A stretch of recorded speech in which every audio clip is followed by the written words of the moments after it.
Welcome to DR Dialogue, where bold investors and visionary leaders explore how courageous capital can reshape the world. What we want to show you is how conviction really drives change. Welcome to DR Dialogue. All right, Quentin, this is our first show. We're talking to each other, trying to let people know why we're doing this, who we are, what's going on. So tell me a little bit about yourself, Dr. Quentin Florence. As you just said, Doug, it's great to be here with you, my partner, my friend. For everybody to get to know about me, I'm a husband, I'm a father, I'm a son, I'm a brother, and I'm a scientist who the Lord called to be a venture capitalist. In my current role, I'm the Chief Investment Officer here at Coplanar Capital. That means I get to walk in my God-given identity And of tell me being what to do. right. Besides telling Doug what to do, I get to walk in my identity of identifying stars. I'm a stargazer by nature. So the Lord A has gifted what? me. I What? know, Wait. right? A Isn't that crazy? scientist and a what? A scientist and a stargazer. That is a tough combination, right? But the Lord has gifted me to look at good businesses, good people, and find the ones that shine brightly. And so that's what I love to do, and I get to do that in my role as Chief Investment Officer at Nobody's doing Coplanar. it like you either. All right, so tell us a little bit about yourself, Doug. Hey, thanks, Q. Appreciate it. Yeah, I'm very excited to launch this discussion about courageous investing. It's something that's eluded and been a challenge in my 40-year investment career in the financial services business.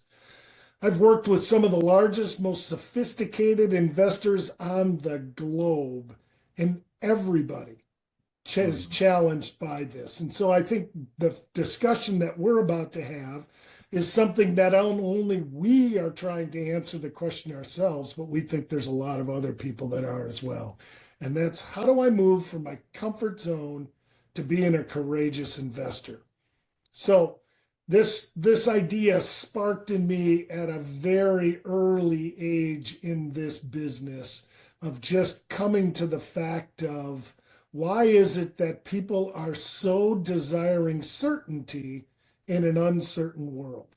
Mhm. And why is it that comfort has such high value, and why courage just isn't something that seems to be driving a lot of decisions? And part of that is because where I look at myself and the identity that the good Lord has given me is that I'm a waymaker, an energizing waymaker of the lost. And a lot of people, when they hear lost, think, boy, that's something I never want to be, which is very, very true. But oftentimes, lost can be as simple as, I'm never sure where I am right now. And Mhm. therefore, having me go somewhere else is extraordinarily challenging. And so, what we want to break down in our discussions here is just how investments can really be a journey that can be enjoyed rather than a process that has to be rigorously endured.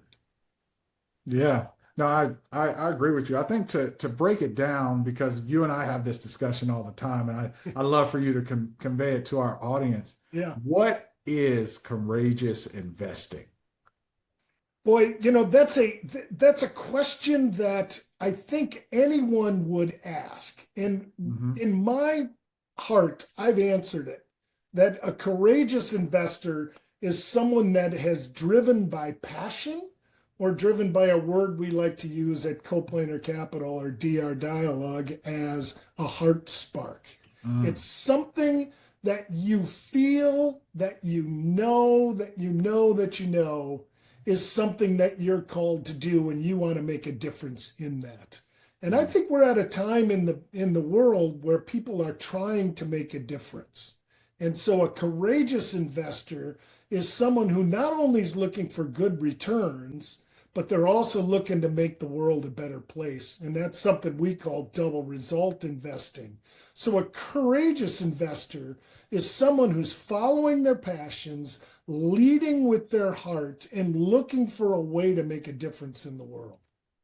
Yeah, and I think you've jumped into kind of one of the things that shocked Surprise, me, surprise. right? Is one of the things that shocked me when I originally got into this field.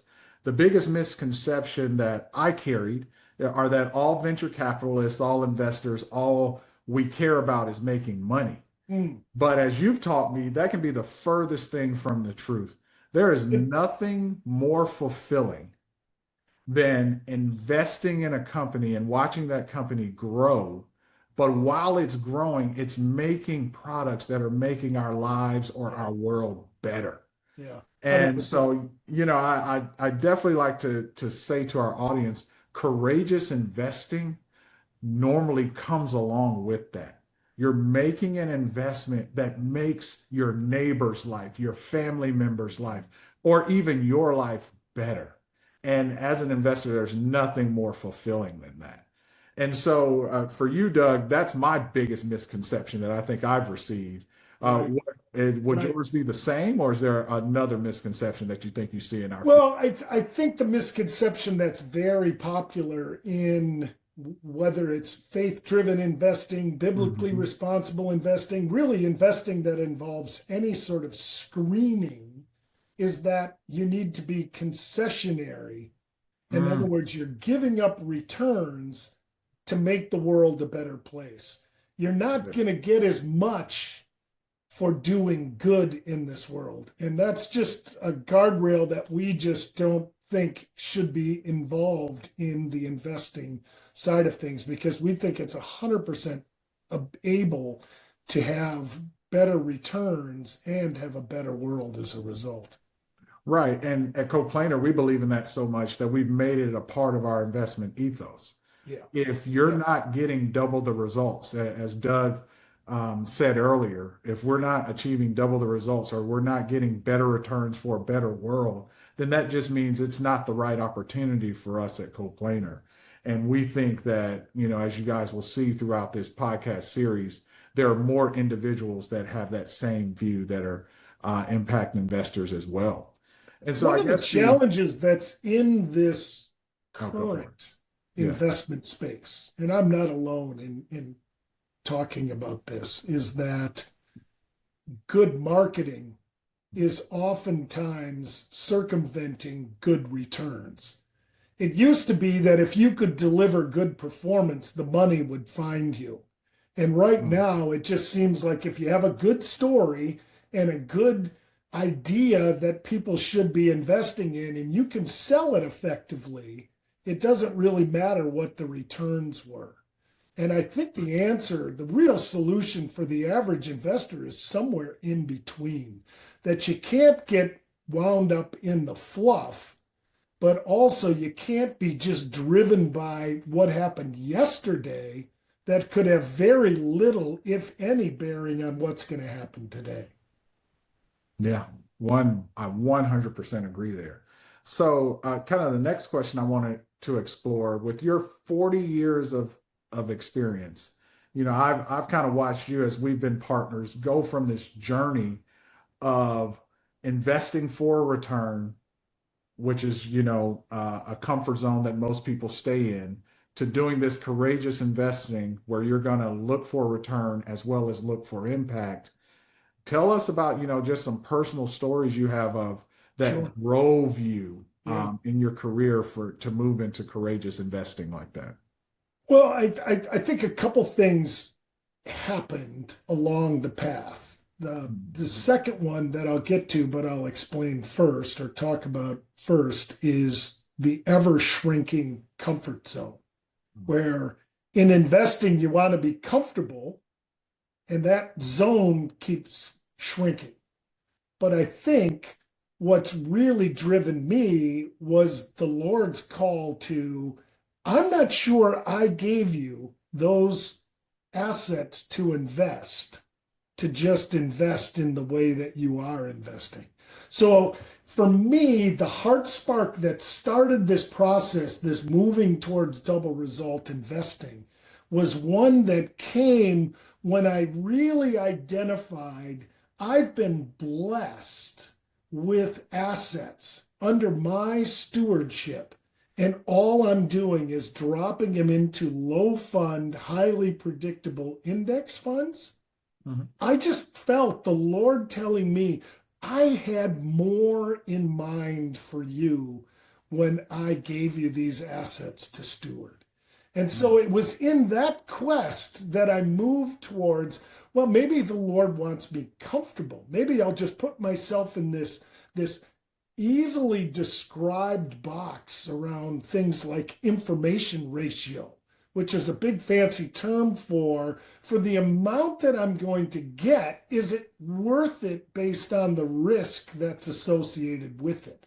And you get that teeter-totter of risk and return that everyone talks about in the investment business. But what you find is once you set a portfolio, fear comes in and shrinks that comfort zone in an ever increasing manner. So, what was comfortable 2 years ago, right now is not nearly as comfortable. People are looking at the volatility, the way the markets jump up and down, and they're saying, wow, before it was so easy because the market just went up, up, and up, and now it's jumping all over. One day I'm up, Exactly. one day I'm down. I'm not Yep. sure I can live with this. And it's so the comfort zone is a little bit of a fleeting dream that you're pursuing. And once you think you're there, it's a lot like humility. You find that it's gone. And Yeah. so, So if good. risk is going to be a factor involved in every aspect of investment, why not have the faith to act with courage on what you're seeking that God is telling you to do? And the what that for those that maybe don't know God or follow God, it's what is it in your heart that really sparks you, that drives you? Because once you identify it, you'll know it. And the more you do it, the more you want to continue to do it. Yeah, no, that's so good. And I think my story is a little bit different just because of our my background. Totally. Tell us When about I it. was employed as a scientist, I did what all of us do. You have a guy, you have a person that you give your resources to. Doesn't everybody? Right. And it's comfortable. Look at this guy. He has a performance index. He goes right along with the S&P 500. You won't lose your money. You have a 401k, you have IRAs. 20% per year, You- never worry. Look at the way yep. this is going. You're all Yep. set. You're on track. Yep. That is the way you go. That was my life. That Yeah. is how I did it before the Lord called me into this space. And one of the initial studies that the Lord had me do was look at what you are currently invested in. And I want to challenge our audience right now. Those of us who were doing the comfortable thing, working with a guy, go actually look at the companies and investment vehicles that your money is in and just ask yourself, do you agree with it?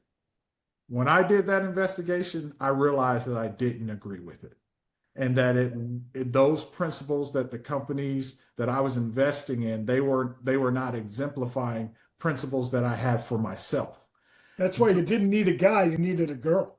Right, right. There you go, right? And this was not the fault of the guy who I was Or girl, usually, or girl, or individual. daughter of two daughters, or Yeah, dad that's of two right. And daughters. yeah, I have a daughter as well, so I get that. But no, but these individuals, their job is to conserve your money. So they look for vehicles that will ensure you do not lose your money. That's the comfortable side of it. And so Well, there are, let me be more specific. You don't get fired, there you go.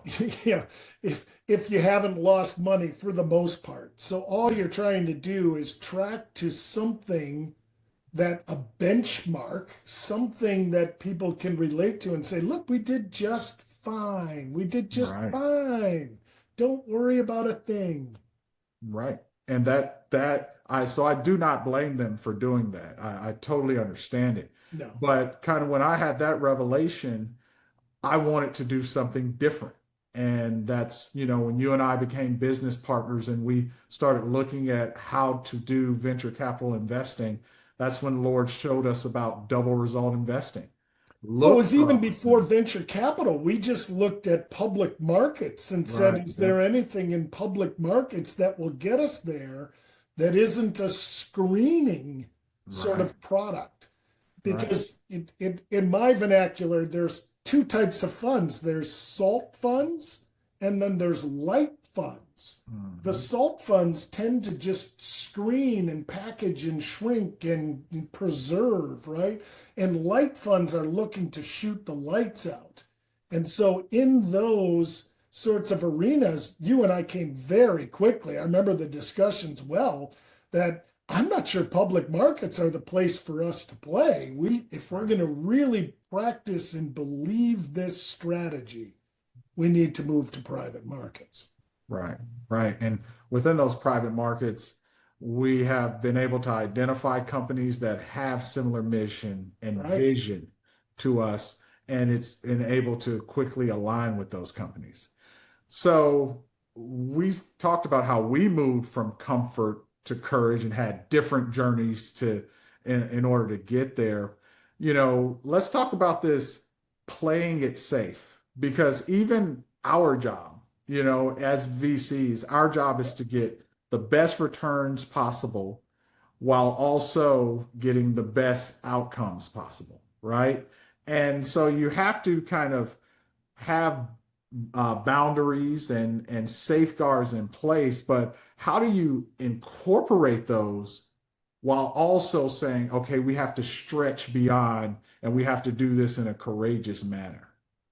Well, you add on to it the factor that we're in the health equity or biotech or biohealth, whatever way you really want to cut it, where just the probability is that 8 out of 10 investments we look at will not even Yeah. look at that we invest in will fail. But the types of magnanimous returns that are available in this space, which drew us to it, as well as your scientific background, Mhm. because those are in place in the measure that they are, we have to be ever vigilant in the who are we investing in, what are we investing in, and why are we investing in it. But Mhm. too often, the biggest challenge in our business is people. Yeah. Yeah. It's people from both sides, right? Yes. You know, uh, people and investors have certain expectations, and we're all used to certain products being in the market, and those are the products that we invest in. And then in companies, it is a real challenge to take a product from a development Mm, all the way to something that you can place in the market. that's right. So you have to have a certain personality, a certain endurance quality about you in order to make it to the finish line.